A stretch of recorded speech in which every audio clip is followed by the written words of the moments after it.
Antaranya antum itu pegang sunnah luar biasa, Ustaz. Masya Allah, tabarakallah. Akan tetapi memang orang di luar Islam ini ya, gimana caranya bisa supaya orang ini jangan terlalu suka dengan apa-apa yang mendekati kepada Nabi Muhammad. Ada dibuat seperti alergi kalau mengarah kepada Nabi Muhammad SAW.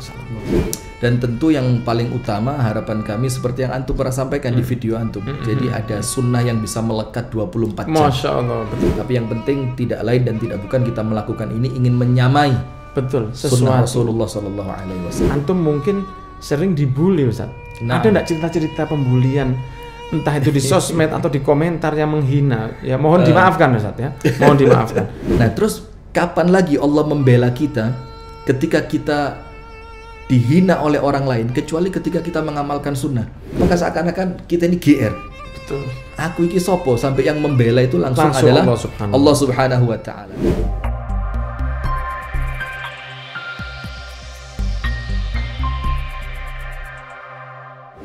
Ana ini yang sangat senang sama antum ini, diantaranya antum itu pegang sunnah luar biasa, Ustaz. Masya Allah, tabarakallah.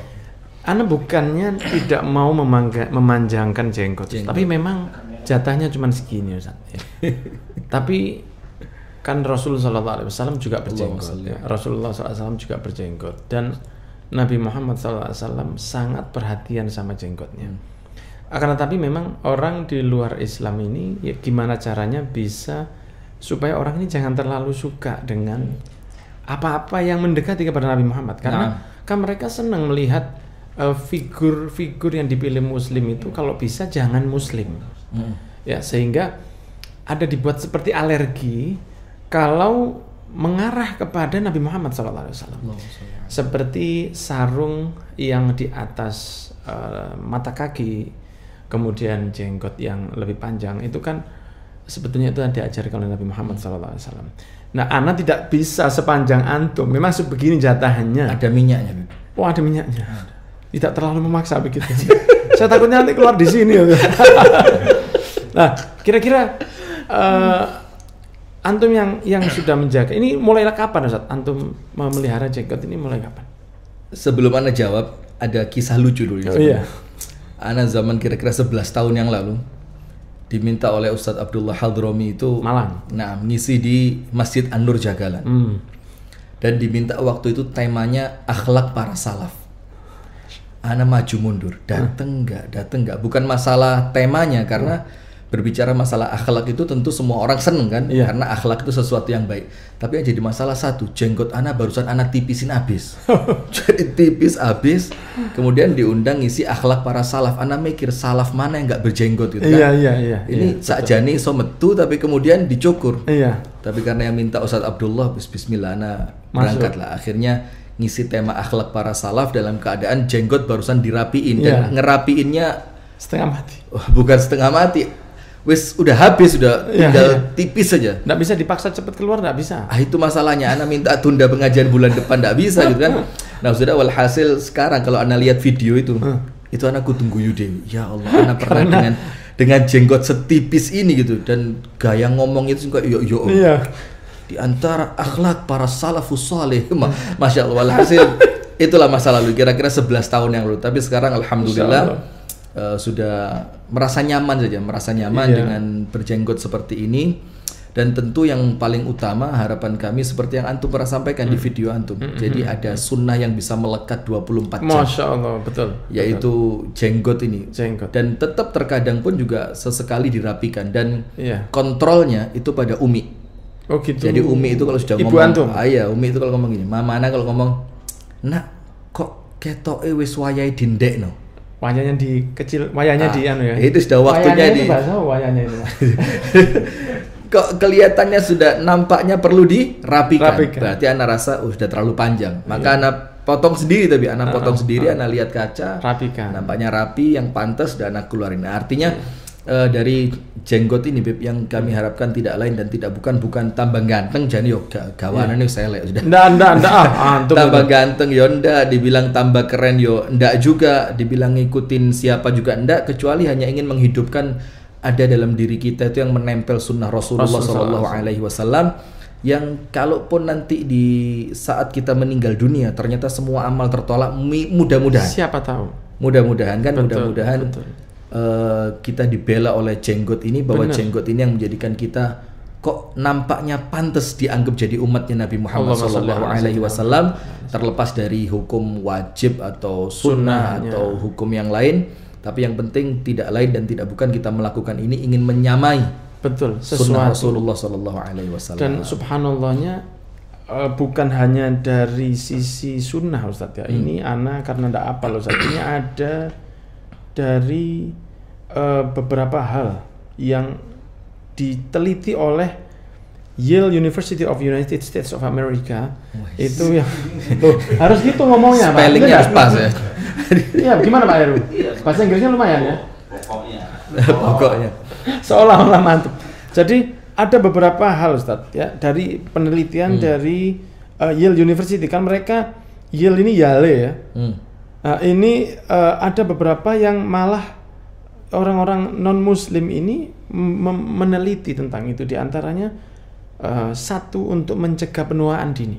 Masya Allah. Subhanallah ya. Jadi wajah ini lebih tampak Awet segar muda. daripada yang tidak berjenggotan. Sekarang orang di luar Islam pun mereka sudah banyak yang berjenggot ya.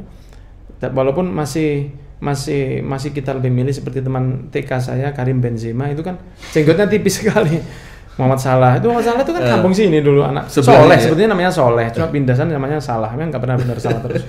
Jadi di Yale University menyebutkan memelihara janggut dapat membuat kulit menjadi lebih hangat di musim dingin, ya, karena eratnya hubungan antara suhu udara yang rendah dengan kondisi kulit yang cepat mengerut, ya, sehingga dari mereka yang non Muslim pun, ya, itu meneliti bahwa ini adalah sesuatu yang baik.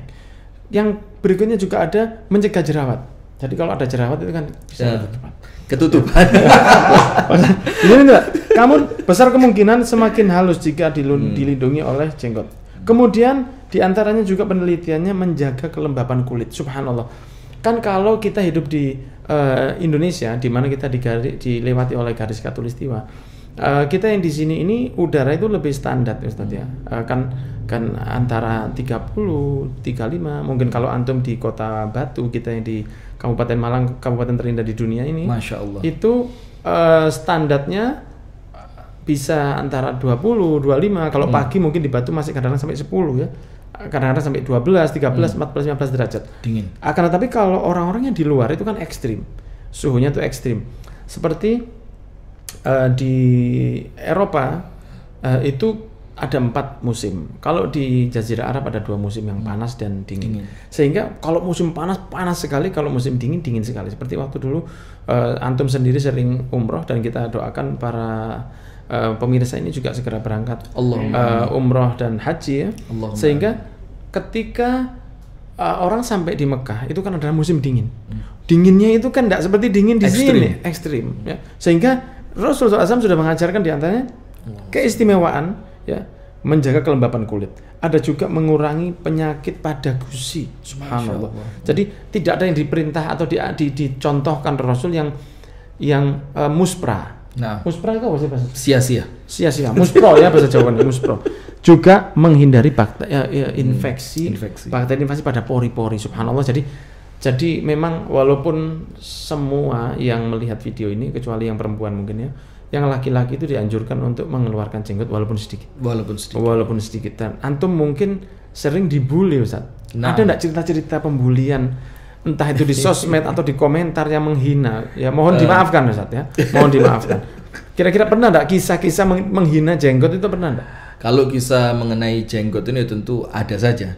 Cuma ana ini termasuk orang yang gak pernah tak pikir. Gak pernah tak pikir. Bahkan beberapa kali ketika masuk ke pasar atau nganter istri untuk belanja ke mall atau cari baju buat anak-anak, itu ya ada saja.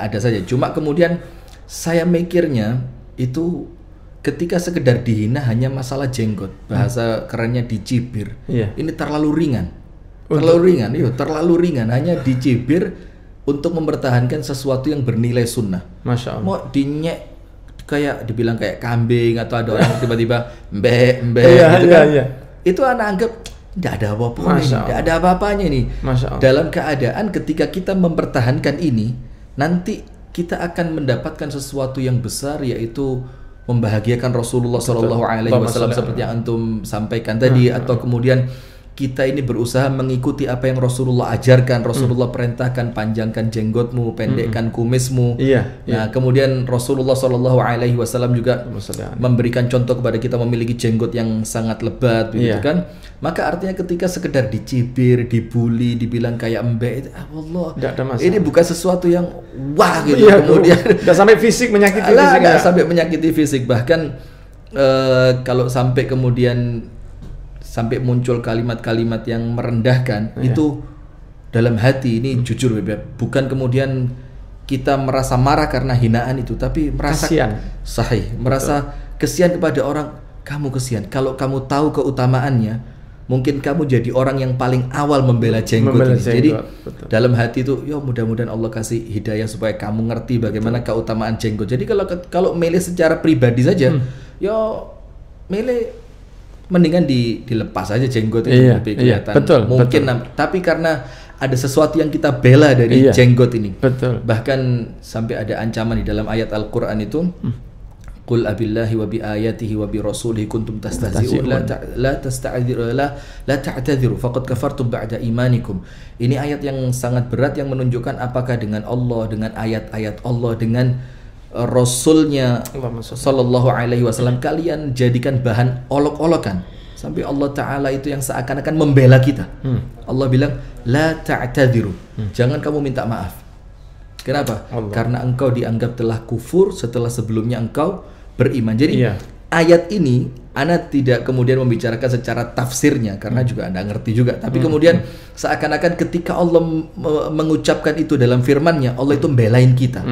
Nah, terus kapan lagi Allah membela kita ketika kita dihina oleh orang lain, kecuali ketika kita mengamalkan sunnah. Jadi kalau kita ini mengamalkan sunnah, entah itu jenggotnya atau kemudian kain yang bercadar, mulai mengangkat kain di atas mata kaki untuk laki-laki, gitu kan, terlepas kembali lagi apa hukumnya. Tapi kita merasa kemudian kalau saya melakukan ini, terus ada orang yang mencela, tidak perlu lawyer untuk membela. Maka ayatnya Allah sudah menjadi pembela untuk kita. Apakah dengan Allah, dengan ayatnya, dengan Rasulnya kalian permainkan, kalian jadikan bahan olakan, maka seakan-akan kita ini GR. Aku iki sopo, sampai yang membela itu langsung adalah Allah Subhanahu wa Ta'ala. Nah, termasuk cadar tadi kan, lepas karena Allah menggunakan. Sebelum kita pindah ke yang itu tadi, Ustadz, mengenai jenggot sendiri Ustadz ya kan, ini sering diidentikan dengan teroris, ya Ustadz. Iya. Sedangkan Nabi Muhammad sendiri pakai para habaib, para ulama yang kita tahu ya, seperti Sayyid Muhammad Al-Maliki atau Habib Umar bin Hafid atau bahkan Dr. Buti ya, Dr. Ramadan Said Muhammad Said Ramadan Al-Buti yang walaupun tipis-tipis masih pakai, dan beberapa ulama Al-Azhar juga. Jadi bahkan beberapa ulama yang dari Afrika ya. Bahkan orang-orang yang muslim di Jepang. Mereka semua menggunakan sunnah yang nempel ini karena mereka kan pengen membela ya. Sehingga perlu kita doakan kepada teman-teman kita yang mungkin masih meremehkan hal ini karena merasa bahwa itu dari Arab. Kan kita seakan-akan dibuat gimana caranya sudah untuk anti Arab gitu ya. Kata-kata kita ini bukan orang Arab, kita ini adalah pribumi.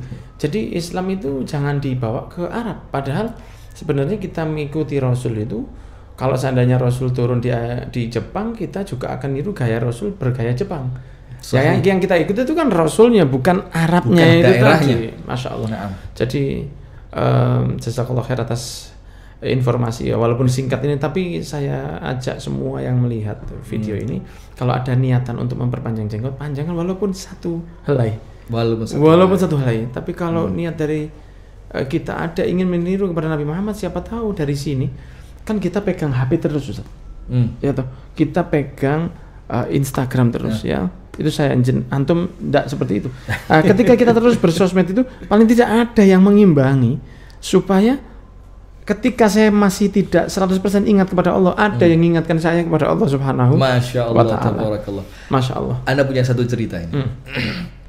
8 tahun yang lalu ketika kejadian meletusnya Gunung Kelut. Iya. Itu kan cerita kita bikin posko, singkat cerita lah pokok bikin posko gitu karena di kecamatan nampaknya barang keluar susah. Masuk gampang, keluar susah. Jadi kalau ada orang yang butuh itu keluar harus surat dari RT, ikut di penampungan Macam-macam. sebelah mana, kesuwen. Akhirnya anak inisiatif dengan teman-teman di masjid, ayo kita bikin posko sendiri. Dan kita berazam, kita gampangkan barang itu keluar. Dan betul, cepet barang masuk, Masya Allah, tabarakallah.